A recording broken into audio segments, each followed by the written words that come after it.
Let's get it started. Let's get it started in here. Let's get it started. Let's get it started in here. Yeah. The views expressed by J. Michael McCoy are the views of the hosts and guests of Max World Live, and not necessarily the views of Webcast One Live, its staff, its management, the cleaning crew, Dave the electric guy, the guy who cleans the skywalk, the woman who brought in the cookies, the management staff of Hubble Real Estate, the parking lot attendant at Keck Parking, the wait staff over at Miss Kitty's, the coffee crew at Frederick's, the man in the street corner willing to work for food, Rob Spearman, Max Crabb, or anyone else of sound mind. Should you be offended, provoked, intimidated, shocked, confused, or just made to think independently, log on to MaxWorldLive.com right now. It's your voice we want to hear in Max World. And now, live from the palatial studios of Webcast One Live, your host, J. Michael McCoy. Thank you, Mike Libby. It is the 26th day of August in the Lord's year 2014. I'm J. Michael McCoy, and this is the Tuesday edition of The View from a Pew. We call it Max World with Tom Coates, and it's the day we sit back and talk about local and national politics, and who better to talk about that with than the editor of Caffeinated Thoughts and also editor and radio talk show host. Yeah. You've spread in. I put on an additional hat, yeah. You have. Your show's heard 8 o'clock a.m. And 6 p.m. on Saturdays. And 6 p.m. on KTIA. And who's your co-host? Brian Myers. Brian Myers, right. It's a good show. You guys do a good job on that show. And so we've got some topics laid out today. If there's something you'd like to talk about, it is your voice we want to hear in Max World. You can give us a call at 244-0077. That's 244 0077, a 515 area code if you're calling from outside the listening area. And the first thing let's get to, we've got some breaking news. The GOP had a press conference today, and somebody explained to me, I'm gonna act like I'm a 6-year-old here, because I'm not really smart enough to understand what the GOP is trying to accuse Jack Hatch of. Okay, basically, what they're saying is Jack Hatch chaired the, I'm trying to get the Economic Growth and Rebuild Iowa Subcommittee back last session. And what happened was Brad Zahn introduced a bill that would have reduced developer tax credits from 15% to 10%. That bill was filed SF 95 and was given to the subcommittee. Where it didn't even receive a hearing. Like a lot of bills will just go to subcommittee to die. They're signed, but they never even have a meeting on them. And that's really what the Iowa GOP is saying is it's a conflict of interest because State Senator Jack Hatch stood to lose about $2 million in public funds as a result of that bill. But low information voters don't care about that. All we sound like you know me, I'm a Sure. Republican. I'm for Branstad. I like Jack Hatch. He's actually a nice guy. I've known him for years. And we try not to talk politics when, he's around and we're together. But so what? I mean, so what? Well, do you think it's appropriate for a state senator to be killing legislation based on whether it's going to affect them personally or not? Absolutely. Is that ethical? He should have stepped away from that. Mm-hmm. But who put him in charge of this committee? Oh, that'd be State Senator Mike Gronstall, Senate Majority Leader. Okay, so doesn't the first fault lie with Gronstall? Because he said, now here's a guy, we could have some integrity issues. Sure, and it could also the chair of the larger committee. They're the ones that ultimately assign the subcommittee chairs and members and all that. So I don't have that information in front of me, so I don't know who actually chaired the overall committee. So there's plenty of blame to go around. Well, I just, I want to believe that a high percentage of what we as conservatives do, advertise, say in our political ads is true. And I mean, I want to be 99.9%. Mm-hmm. And I can see this turning into some TV commercial. Jack Hatch turned down a bill because it would have cost him $2 million. Oh, yeah, it's coming. I'm sure National Governor or Republican Governors Association's already all over that. So you probably will see commercials out, I'm sure, on that. They've been his development business, his real estate development business has been subject of of criticism Sure. throughout the entire campaign. Mac, let me ask you this. If you're put on any kind of a board, elective, regulatory, whatever, and an issue comes up that hits close to you, and you have a vested interest, significant or otherwise, that will impact on your judgment, isn't the first thing that you should do from an ethical standpoint to recuse yourself from that area of even the deliberation, much even less the vote? Tom, I agree with you. But the point that I'm trying to make is the low information voter isn't going to care about that. Well, so the only thing it is but do we pander down to the lower common denominator at all times, or should we not put it out if it's vital information for the informed voter to try to? Let's say he's on the fence and he likes some things about Hatch like you do, and he likes some things about Branstad, but this might be the one illuminating factor that he did not follow proper Senate ethics and recuse himself from the vote at this particular time. I don't think we can pander down the lower common denominator in the public arena or in the schools where we say, well, we've got some kids that can't quite measure up here, so we'll have to teach all down to the lowest common denominator. Okay, so why didn't the ethics committee, who I think put Brad Zong through the ringer a couple of years ago, why didn't they say, Jack, foul, dude, you got to step aside here? Did they have all these facts, or is this new information? As far as I know, this is new information. And I haven't really had much time to digest it. It just came out just a little under an hour ago.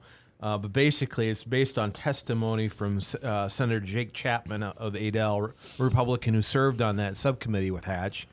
And he said, I wanted this bill to get a hearing so Iowans could debate the appropriate level tax credits that benefit real estate developers, Chapman said. Nonetheless, with real estate mogul Jack Hatch chairing the subcommittee, legislators and informed constituents found out quickly the bill was dead on arrival.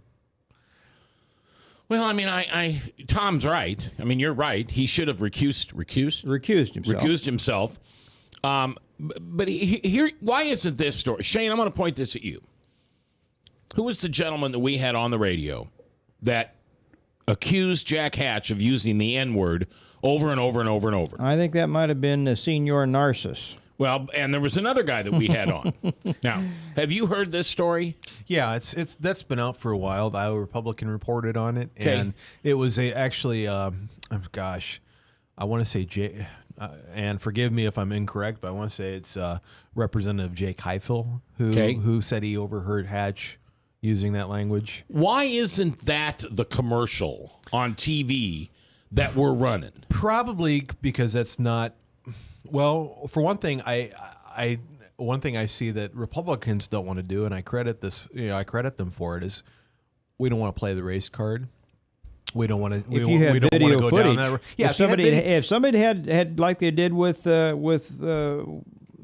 Towboy Braley, if they'd have had their phone out there and they'd had footage of this, you can bet your bottom dollar we'd have been seeing some commercials. But since it is hearsay, here at least we have.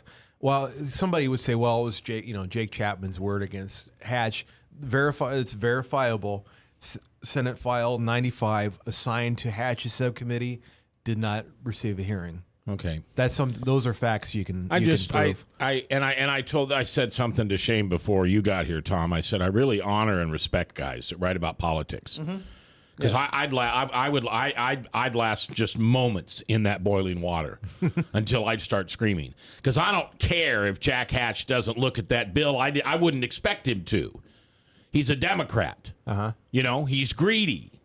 He wants all the money he can get, and he's going to do anything he can to get it. We should expect our elected officials, and this goes for Republicans as much as Democrats, to act with integrity and to follow a standard of ethics. And Jack Hatch did not do that. But the N-word, that's a standard of ethics? Can't prove it, right? If you could prove it, if you had certainly verifiable information, because and again, Jake, forgive me if I got the person wrong, if you're listening to this, but everybody listens to this. Yes, Shane. that is true. Don't think for one moment. More people than listen to Caffeinated Thoughts Radio. I know. I don't know about that. Wasn't it a Akeo Samad that he was supposedly speaking to at that point? That I don't remember. I'd have to, because his story's old enough. I'd have to go dig it up. But another thing too, if it happened like shortly before the gubernatorial election, perhaps this would have come out. If there were video evidence, if there was video evidence or audio evidence, Right. it would probably come out by somebody. Well, probably not the Branstad campaign, but somebody, a PAC or somebody would pick up on that. But I am a lifelong Brad Zahn supporter. Unless he just does something horrible, I don't care what he's running for. I'm going to support him because I've known him forever and ever. All right. right. That whole bunch of crap that he went through with his quote-unquote ex-girlfriend, that ex-girlfriend was willing to come forward and say, no, it's not like the press said. Sure. Okay, that's not acceptable to the liberal media. They wouldn't accept her testimony to try to square the record weeks out from the election. Correct. Right. But we've got a big-time developer and state senator who wants to be our governor, and he does the unthinkable, and he uses the N-word in public in front of... See, I don't get politics. Well, we don't. Again, it's a story that was broken by hearsay. Could have happened just in a group of legislators with nobody else around. So we don't know for certain, and we can't prove beyond a shadow of doubt that he actually did say but that. Shane, let's put the shoe on the other foot. Let's say that some years back, some people overheard Branstad making similar comments, especially to a black legislator. Would that not be a toxic element to his campaign? Oh, I'm sure. I mean, a fatally toxic element to his campaign. I wouldn't doubt it. It isn't a two-way street. It It's isn't a two-way street there, is it? No, I definitely. The media tends to have. They look the other way towards certain stories. Had this been broken by another outlet, then maybe the Iowa Republican perhaps would have gotten a little more traction. But Like the Braley Chicken Gate, it got broke in the Iowa Republican. Barely got any mention in the Des Moines Register. Certainly not the full effect of the story. I don't know if we're going to expect to see it. It's starting to. I mean, it was the Hill wrote a story about Iowa, the Democrats' Waterloo, and they brought up Chicken Gate. Okay, Yeah. okay, So it's getting a little traction. all right. But my point is, you get my point, and you're confirming my point. Sure. That this kind of an event does not kill a Democrat. It would be fatal to a Republican if it were on the other foot. Yeah, I'd say more than likely that would be the case. Okay. And I think too, I don't think Republicans just really don't want to go down that road. We don't like playing the race card. Okay, I want to be your grandson who's 11 years old and studying politics in middle school and say to Grandpa Shane, why is it that the Republicans won't fight the same battle that the Democrats do? Democrats come out with guns and guns and cannons, and Republicans come out with ethics. Well, we like basing our arguments on fact, not emotion.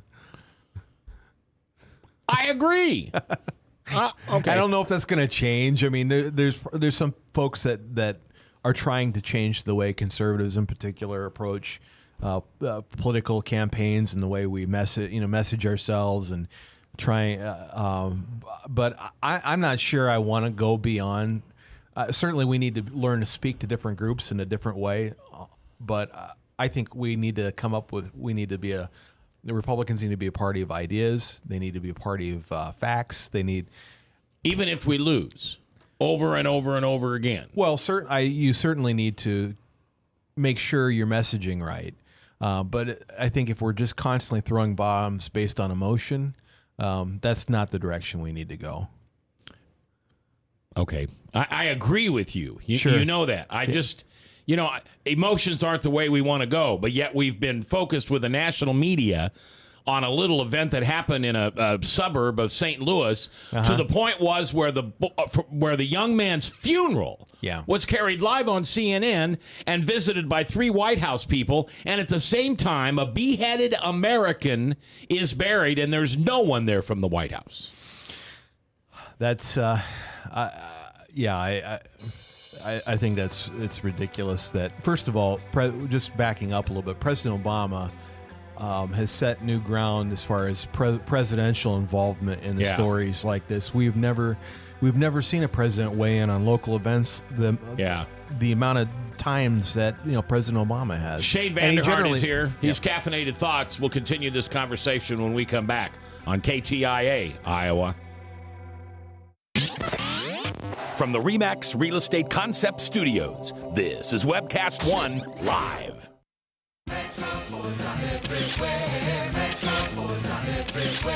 See them here, see them there. You got bad credit, we don't care.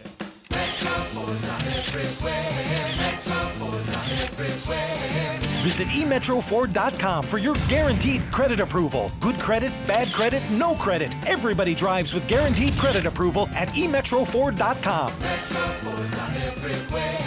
Visit emetroford.com today. Get away from us, you neat old credit card. We don't have any more money. We're in trouble now. Save us! Help! Somebody save us! Somebody help! Help! Save us!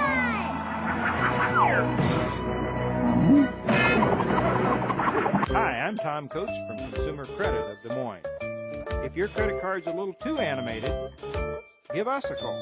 Hooray! We're saved! Consumer Credit, you're our hero! Hey, psst. Let me let you in on a little secret. You ready? Always try to do business with people, not places. Especially if you seek honest Christian business people. And when it comes to my car, I really need to trust who's working on it. Now, my family is so blessed. A few years ago, we found a family-owned automobile repair shop that operates as a Christian business also. Open, honest, reliable, trustworthy. It's AMCO on Hickman Road in front of Kmart. And it's a family-owned Christian operating business. This family treats your car as if it was their car. Everything from oil changes to transmission repair and everything in between. So the next time you feel the need to be at peace with your choice of who you can trust with your car, give AMCO on Hickman a chance to serve you. And tell them Max sent you.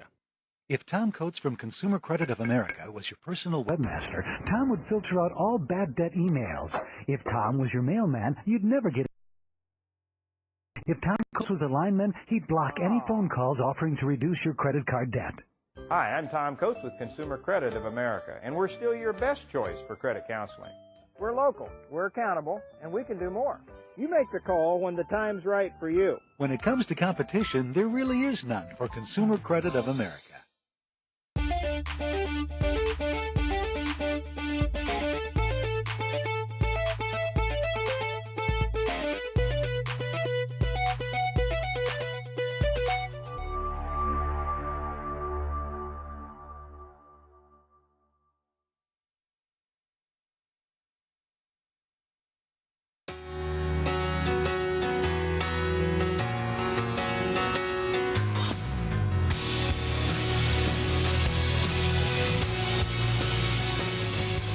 All right, 21 minutes after the hour on the 26th day of August in the Lord's year 2014. Shane, you and the folks at Caffeinated Thoughts have a big event coming on. Tell us about it. Yeah, Caffeinated Thoughts briefing. It's going to happen September 20th, starting at 9 a.m. We're going to be at the Airport Inn and Holiday Inn and Conference Center.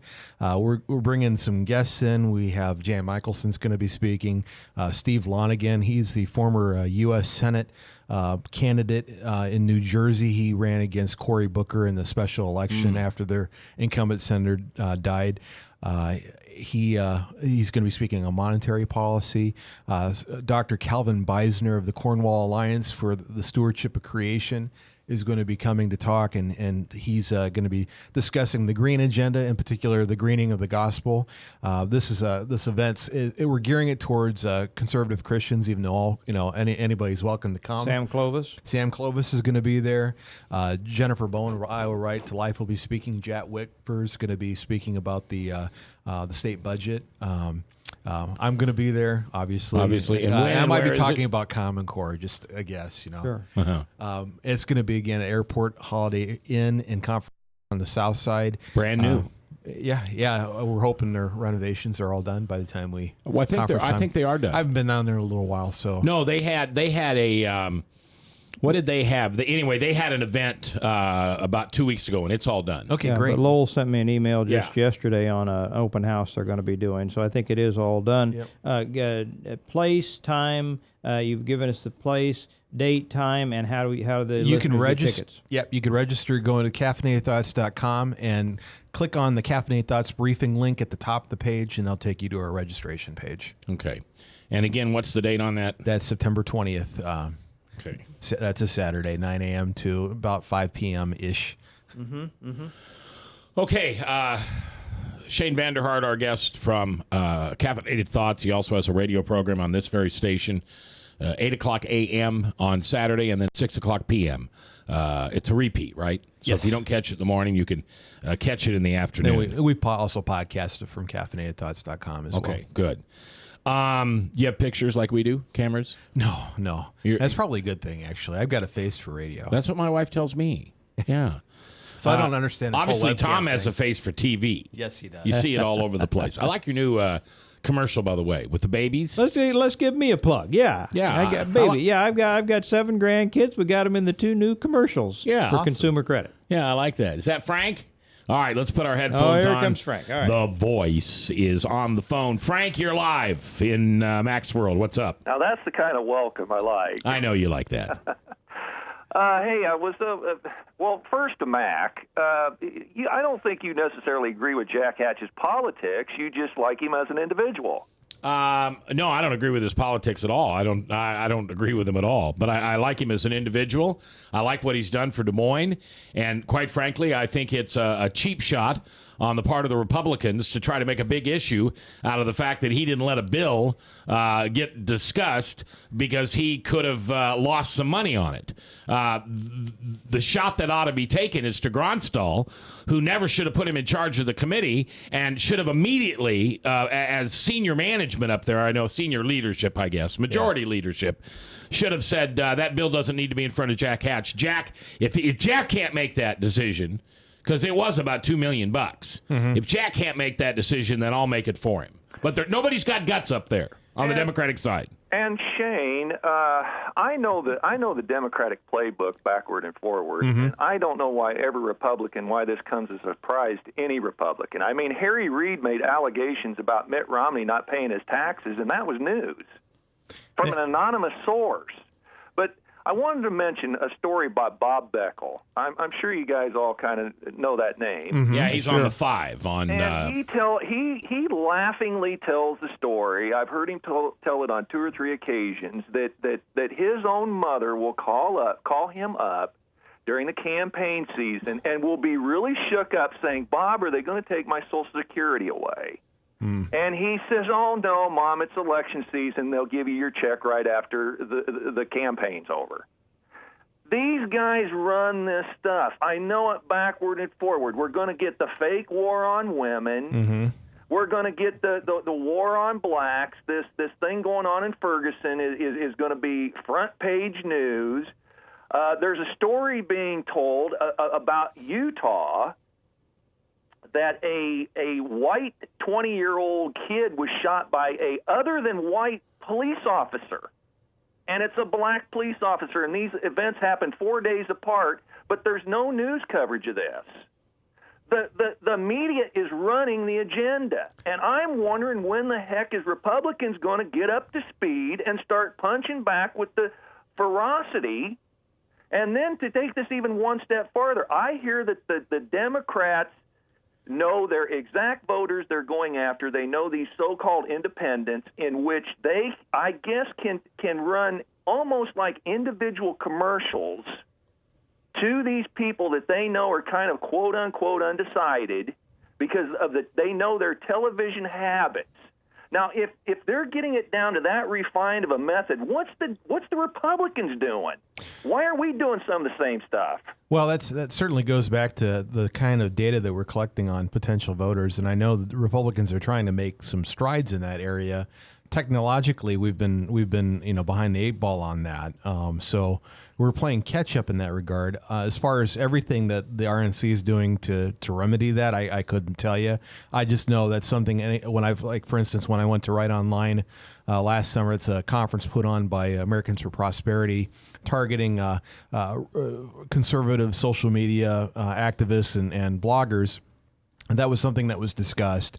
That they had Republican National Committee staff there saying that we're working on our database potential where we can actually learn more and more about our voters so we can better target our message. So that's certainly something I think we can learn a lot from the Democrats as far as messaging goes and entering into these you call them pretty much fake war on women. Race card battles. I'm not sure that's the direction we want to go unless we're prepared to at least put something out there that puts a halt to it. So that's just unfortunately that's the underbelly of politics that I think most Americans would like to avoid and not hear about on radio and TV 24/7. Well, we keep getting beat by it, and I'm just wondering when the Republicans are going to quit getting their face rubbed in the dirt. We get beat by it because we've just allow ourselves. We don't respond properly. Well, here's a couple of things. Obama lied to us straight-faced when he said that nobody would have their taxes raised that made under $200,000, and then come to find out the health care bill was one big, huge tax. He's out here calling the ISIS junior varsity, mm-hmm. and specifically withdrew from Iraq against all the advice of the generals, top advisors, and other politicians, and he specifically withdrew on purpose when he was told this is exactly what was going to happen. Now he's walking this junior varsity comment back. Sure. I mean, we have got to hold this guy to account, and we can't let this mess in Ferguson, Missouri. We've got to battle the media wanting to make Ferguson, Missouri the story when the same thing happened in Utah, only it was a black officer shooting a 20-year-old white kid. Mm-hmm. And unfortunately, go ahead. Yeah. Frank, you think that fair is above and beyond 10 days on the east side of Des Moines. And the Democrats, low information voters, they don't know what fair is. Their worldview is one driven by manipulation, victimization, entitlement. Yes, but Jack Hatch mentioning the N-word is a classic example. Okay, there's apparently no audio. There's no eyewitness to this, supposedly that's come forward or whatever. I don't know. But the point is, where was Harry Reid's eyewitness? Where was Nancy Pelosi's eyewitness when she said, well, a top Republican said to me that the reason why we don't care about the poor is because they just don't exist? How about somebody holding Nancy Pelosi's feet to the fire and say, okay, where's your evidence of that, Miss Pelosi? Put up or shut up. Well, what product are you willing to publicly ban and boycott and get another 10 million Republicans to boycott it so ABC News will wake up and run the right story? Well, I don't know what boycott their advertisers. Plain just don't watch their shows. But there's a lot of what you're calling low information voters who's watching this stuff. And I'm saying if that's out there, the Republicans, it behooves them to get out there and get their side of the story out. Well, I think they're trying to do that. Unfortunately, we don't have the mainstream media in our corner for the most part, but we do. You're seeing niche channels start up, TV channels like the Blaze TV. Yeah. You're seeing different social media. If we can't get the media to listen to us, we'll just take the social media and get our message out that way. Sarah Palin was masterful at doing that. Yeah. Shane, let me ask you this, and none of us are going to disagree with most of the frustrations, that Frank expressed. But let me ask you this, and I've heard this from Sean Hannity. He's been beating this drum and without much success. I do not know why the Republicans don't get together and form the new contract with America and articulate what we are for in a united front, running ads, having us get up in front of the microphones, in front of the cameras when we can, and say, this 5 points or 6 points or 8 points is what we are standing for, mimicking what Newt Gingrich did when he reclaimed the House of Representatives under the disgraced and ultimately impeached Bill Clinton. Why don't we do something like that? Because some people are not going to take us seriously until we can articulate what we really believe in, what we stand for. I think we should. And I couldn't tell you why they're not doing that. I definitely think we need to put forth a positive agenda for the public, because ultimately, if you're trying to attract independents who are high information voters, or at least pay attention to the media outlets, that's what's going to attract those folks, not the constant barrage of attack ads. Because basically you sit back and you boil down, you look at these attack ads, okay, such and such a Republican bad, such and such Democrat bad. Big. Okay, what did we really learn from that? Absolutely nothing. But people do want to know what government is going to do to address. The best answer would be nothing, because usually when they try to solve problems, they botch it up. But at least what positive steps are they going to do to address job creation? As far as our answer would be, what are we going to do? Conservative answer would be, what are we going to do to get out of the way and allow job creation to flourish in this country by reducing regulation, significant and reducing tax reform along line with that. Yeah. Doing something that the vast majority of even Democrats want to see done to help the border situation. Absolutely. I mean, we can articulate a vision that many of the independents and even some of the Democrats would embrace. And I totally agree with you. I think this is an opportunity that is lost, and you've got to argue that the House and Senate leadership, the Boehners and some of these people, are the ones that this needs to start top down. Yeah, it's bubbling up from the bottom, but they need to embrace it and give it leadership and guidance, and I don't see it happen, and that's a very frustrating point for me. It seems to me that they're busy responding to things the Democrats are doing rather than putting forth a proactive reacting agenda. rather than being proactive. Yeah. All right, let's take our second break. When we come back, we'll break away from this. Talk a little bit about. I need you to explain this Rick Perry thing to me. I'm I'll do my talk best. to me like I'm a 6-year-old. We're coming back with Shane Vander, Hart, Tom Coates, and me live on KTIA Iowa.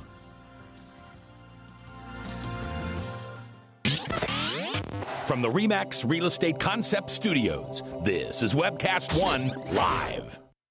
I'm Brian Leach, owner and general manager of Service Legends. I brought along a couple of the home comfort heroes.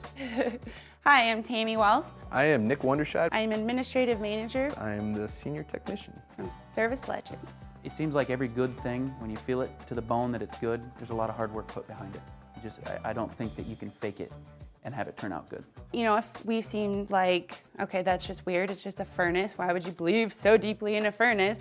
It's not just that, we want to show the world that you can have good service. Yeah, it's got to be, it's your home. It's built into our daily trainings, it's built into our culture, that we're going to do whatever it takes to have each client say they love us, period. That's why we spend all the hours in the training that we do. And if we guarantee it's going to be a good experience for you, or else it's free, what type of work do you think we're going to do? There is a guarantee. Temperature selection guarantee, fixed right or it's free guarantee, comfort guarantee, best value guarantee. All of these guarantees hold us accountable to ensuring that we exceed your expectations. And if for whatever reason we'd fail and we can't make it right, we guarantee all of those guarantees with a 100% money back guarantee. If you don't think that your technician can fix it right, are you going to say that to a client? No.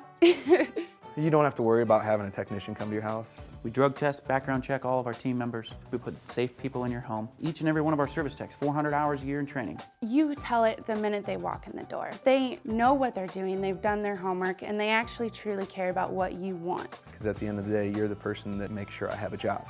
They're going to be listening. They're going to want to know what your challenges are. Then they're going to come and give you options, and you get to choose. If I'm there to help and I make it easy and painless, I did my job right that day.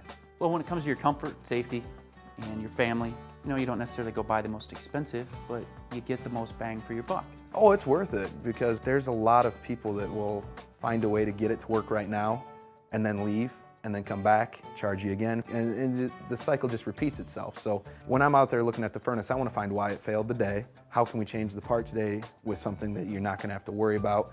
Is it worth changing the part today? I mean, you can put a lot of money into a furnace. I can fix parts all day. There's good job security in that for me, but is it the right thing for you?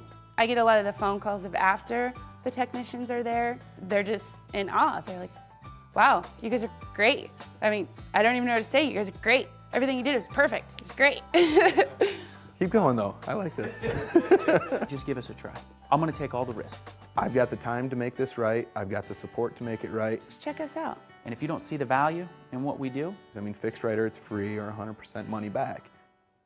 enough said.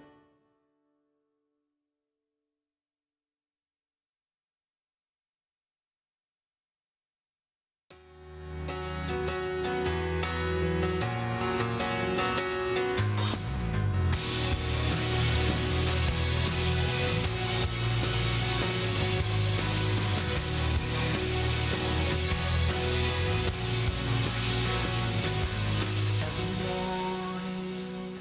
22 minutes before the top of the hour here on the 26th day of August in the Lord's year 2014. We ought to get that shot of Tom right there as he's trying to chase that fruit fly. That fruit fly has been in here for about a week. Doors open. He's got every chance to leave. I don't think there's a piece of sugar in the whole place, but yet that little fruit fly, I could probably make one of those comedy videos about every guest we've had this week at one time or another. Yeah. Trying to grab that fruit fly.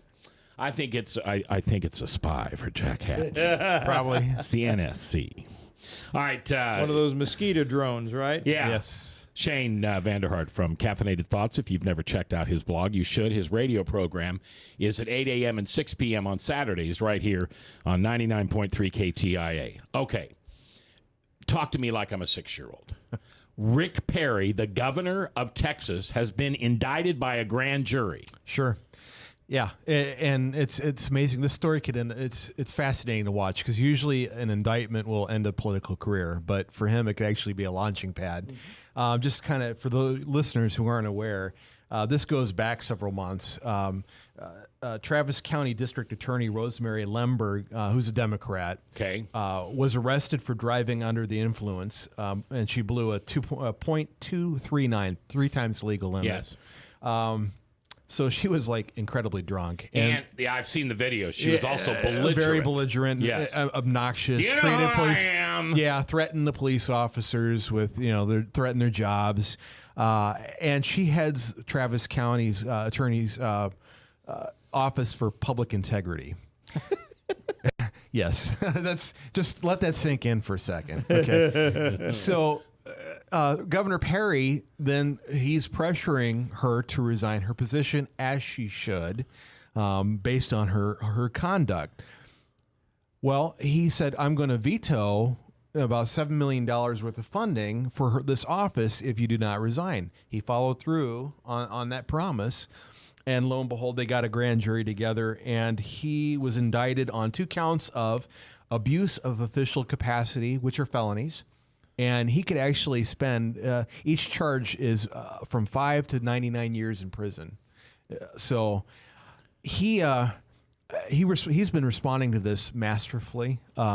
He certainly, well, one thing you're seeing definitely bipartisan shock at this news, because this has a chilling effect. We don't indict people because of political differences. When you have trying to think of his name, President Obama's former advisor. And you're talking about Rahm Emanuel? No, Axelrod. Axelrod himself said it. But who was the Republican congressman from Texas that got indicted by this same delay? And they also indicted Kay Hutchinson Bailey as well. So this office has a history of abusing its power. I think this is going to end up biting Texas Democrats in the rear end. It's going to backfire. The Governor Perry has done nothing, but this has helped him. People are rallying behind him. Like I said, this could end up launching his presidential campaign should he choose to run. And I think he's probably going to run. Well, the Registry yesterday ran a lead editorial about the parallels between Godfrey suing Branstad and this woman suing Perry. Now, earlier they said they ran an editorial saying this is really beyond the pale. We shouldn't take a political issue into the courts, and they said some of the right things. In this article yesterday, this lead editorial, they forgot, it was an interesting parallel that they drew, but they forgot to mention the most obvious parallel, and maybe that was because they didn't know it, maybe because they chose not to put it in, but the fact that Godfrey is a gay activist, and this woman down here apparently is a pretty prominent lesbian activist. Yeah, and probably, I would say with this particular story, it's not mentioned mainly because that's not been the issue. It's been her conduct. You're basically the town drunk, which is Austin being a college town. That's probably but it gets a fervent contingent behind her and to some degree behind Godfrey that are very fervent on this issue. It plays into because in the lawsuit that Godfrey has against Branstad, he's using that the state's equal rights law against him. Even though that was not Governor Branstad's, that wasn't the reason for this guy's firing. So, well, we didn't even know you were homosexual. Well, but I am, and now you know it, and that's why I'm suing you. Yeah. And there's really a parallel to what's going on in Ferguson, Missouri. We're ignoring the facts, and we're just deciding that it must be because I'm gay, and that's why you fired me. Well, unfortunately, that's what I think a lot of people are that's the approach they're taking. That's one of the reasons why we're very leery about laws like that, because it could be used in this way, abused. And unfortunately, I think it overshadows instances of real abuse. So it's unfortunate. With Rick Perry, this is just at least Branstad's is civil court, and it's unfortunate Branstad is having this is going to be coming out of his own pocket, and that's a shame. I think actions that the governor takes should be paid for by state taxpayers. What's coming out of his pocket? If he loses, Perry Perry said he's going to fund it just today out of his own campaign funds, which I told Shane before the show. I think it's improper. I think the state of Texas should foot the bill, and I think in some fashion these perpetrators ought to be held responsible. Now, Absolutely. in Branstad's case, the state is funding his legal costs, Yes. which But to if date is over $500,000. Okay. But I think you're right. If he's found guilty, Yeah. then he's going to have to pay for some out of his own pocket, isn't he? I believe so. So if Branstad loses, he's going to have to refund the state some of the money it's paid for his lawyer. I don't know. I think the legal cost damages. The damages are two different things, Mac. I think the state's obligated to pay his legal cost to defend the action, but I think Shane is on to something, and he could be right. And that was a story, and maybe I'm wrong on that, but I knew there was a parallel drawn between Governor Branstad and what Sarah Palin, for instance, went through in Alaska. Where that was horrible. Yeah, and they basically bankrupted her. That's why she ended up resigning, because they kept on filing. Oh, she's a quitter, but she could not afford to continue with the resources demanded because she was having to put the personal legal fees out of. I mean, they were filing suit on her every week over there for spurious and specious claims over there. And governors, and regardless of party, they need to be protected from things Absolutely. like this. Nobody should have to serve, and with the expectation that I'm going to have all this frivolous lawsuits and constant legal problems, focused on me as a result of me serving. We've got four men in the studio today that'll understand this. If we just ran our government with a biblical worldview, rather than a greedy, jealous, angry, manipulative, coveting, agenda, think of how much better we'd be. Seriously. Absolutely. You wouldn't sue the governor because he unfunded he defunded, whatever you want to call it, an office about integrity when the leader is just busted for alcoholism, OWI, and being an absolute arrogant jerk. Mm-hmm.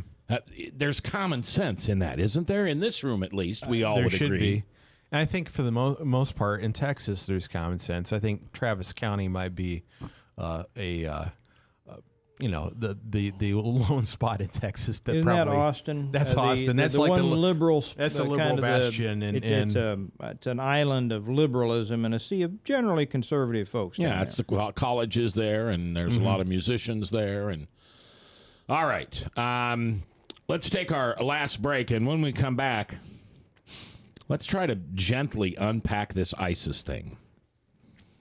Because it even seems like, to me, the quote-unquote liberal media is maybe finally beginning to bring forth the fact that these people are bad news bears. This is not your typical... I mean, this makes Osama bin Laden look like Captain Kangaroo. We'll talk about that with Shane Vander Hart from Caffeinated Thoughts next here on KTIA. Hey, psst. Let me let you in on a little secret. You ready? Always try to do business with people, not places. Especially if you seek honest Christian business people. And when it comes to my car, I really need to trust who's working on it. Now, my family is so blessed. A few years ago, we found a family-owned automobile repair shop that operates as a Christian business also. Open, honest, reliable, trustworthy. It's AMCO on Hickman Road in front of Kmart, and it's a family-owned Christian operating business. This family treats your car as if it was their car. Everything from oil changes to transmission repair and everything in between. So the next time you feel the need to be at peace with your choice of who you can trust with your car, give AMCO on Hickman a chance to serve you. And tell them Max sent you. Get away from my Sumito credit card. We don't have any more money. We're in trouble now. Save us! Help! Somebody save us! Somebody help! Help! Save us!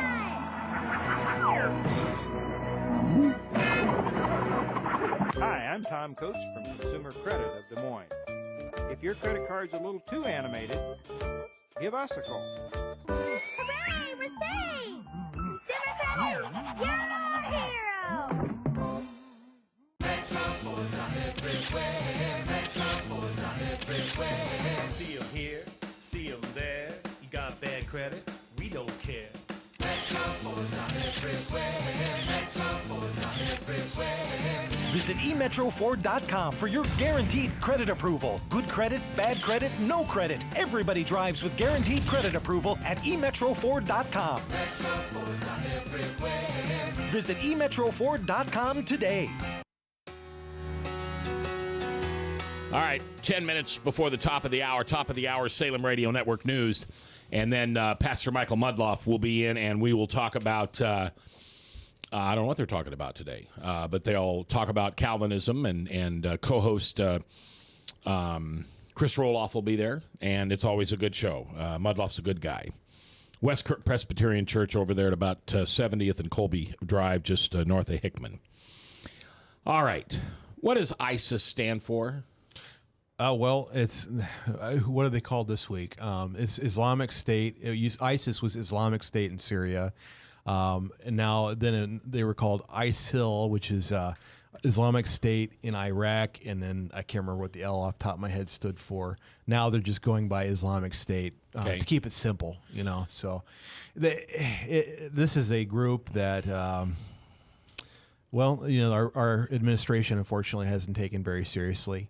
Yeah, as Frank said earlier, Obama called them the junior varsity. Yeah, this was the remnants of the Al Qaeda in Iraq, which actually Al Qaeda was trying to, you know, they were pushing out because these folks were that bad that Al Qaeda didn't even want them in their group.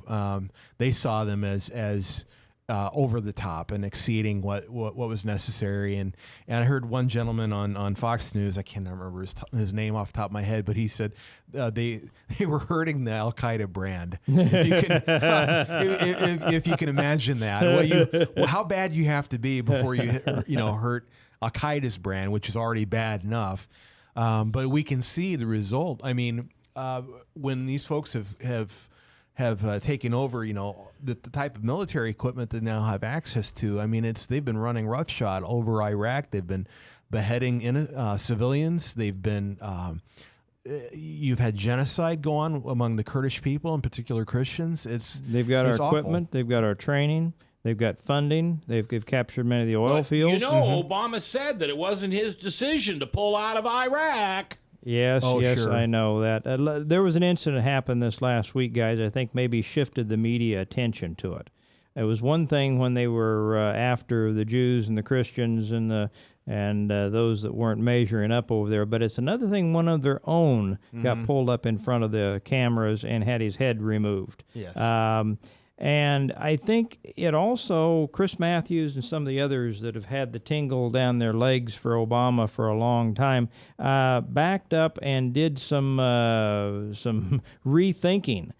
Some pretty strong statements came out of some pretty liberal members of the media when Obama steps up the mic, spends a few minutes with some comments about what a terrible thing it was, and then immediately runs back out to the golf course with his cronies to play another round of golf. I've heard commentary. I've seen political cartoons from places that you wouldn't normally see these kind of criticisms coming from. Shane, what's your thought on that? Well, I think you're in a pretty bad place when liberals are, and if you're a liberal and liberals are starting to attack you. They're calling him the disconnected president. I mean, he's really checked out. I know he's technically a lame duck now, but President Obama, you still have to govern. So you can't just live on the golf course. You have to actually operate from the Oval Office. 186 rounds of golf and counting, Shane. Yeah. I mean, when Maureen Dowd writes an op-ed bashing your obsession over golf as president, things have gotten really bad for you. Now, of course, if there's a conservative in the White House, it wouldn't necessarily mean anything because that's what she's normally known for. But she's, they're even saying this guy is just, he's detached from reality. He's not paying attention. And it's not just what's going on with ISIS. It's Ukraine. It's what's going on, and even in Ferguson, it's everything. He's just not paying attention anymore. It's like, I'm done. I don't have to. I could just, be on autopilot, and I don't have to do anything. What about the Democrats that need his help to get elected in November, so they can keep control? Frankly, I think President Obama is probably a net drag on their reelection campaign. Okay. So a lot of them have been avoiding him like the plague, especially if they're in a swing state, if they're in a vulnerable position, like there's like 6 different incumbent senators that are.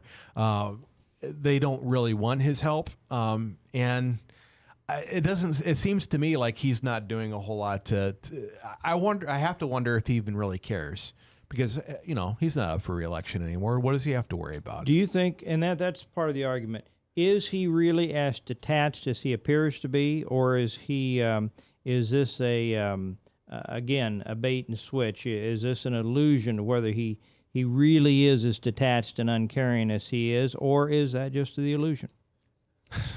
I don't think he's ever been attached or caring. Well, there's a fervency of a worldview that has been consistent with this guy going way back before he ever took the presidency.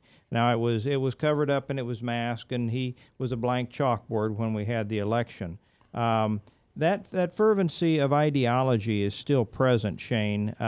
Is this just his latest technique on how to get things accomplished? Well, I suppose he thinks he's got a phone and a pen. He can take that to the golf course. Yeah, so. right. Because the latest thing is the immigration. Sure. A lot of speculation that he will take excessive executive action in some form of amnesty. Well, he's already given up on working with Congress. So, I think he's going to push the boundaries of his executive power because he feels like he can. And they will not try to impeach him. No, and there's no political will to do that. No. Even though I think they have a greater case for impeachment with this president than they ever did even, President Clinton. Yeah. Or Nixon. Or Nixon even. So You have a president that's continually, he's ignored separations of power. He's abused his authority and exceeded it on many occasions. People have compared him to other presidents where, like President Bush, George W. Bush, still offered more executive orders than President Obama, but generally President Bush's executive orders dealt within the realm of his authority, trying to follow the will of Congress and enforce laws versus countering that will. Exactly. Wouldn't you say? Yeah, absolutely. Yeah. And also his orders, President George W. Bush's orders, I'm not going to defend every decision he's made. He's certainly done some things I disagreed with. But he basically kept it within the executive branch and within his administration, and being the chief executive, he had the authority to do that. President Obama is making decisions and putting forth executive actions that impact you and I, and it goes beyond just impacting the executive branch, but it impacts citizens, impacts businesses, it impacts our economy as far as the border's concerned. He's that's been his MO. It's like, well, if Congress won't do what I want them to do, I'm just going to do it myself. We are out of time here, but I have one question yet to ask you. What is Obama's next move after he walks out of the White House at the end of 2017? Where does he go? Well, he's probably going to write a book, and he'll probably be going on a speaking circuit. You know what my prediction is? That seems to be a nice way to make money. Does he leave D.C., Shane, or does he stay there? They just bought a house in California. Yeah, I think he'll leave D.C. But does he still put a de facto office so that he can regularly hold press conferences and keep himself in the eye? That would require me to get inside his head, and I don't know if I want to do that. I think he's going to end up... I wouldn't be surprised. I think he's going to end up running the UN. That would and the UN will then be world... Yeah, he could be the world's president. Yeah. Okay. Shane, thanks for being here. Always love you being here. Tom, thank you for coming in. Ryan, thanks for producing. And again, I ask you tonight, when you lay your head on your pillow, think of somebody you have a resentment against and forgive them, just as you would hope God forgives you.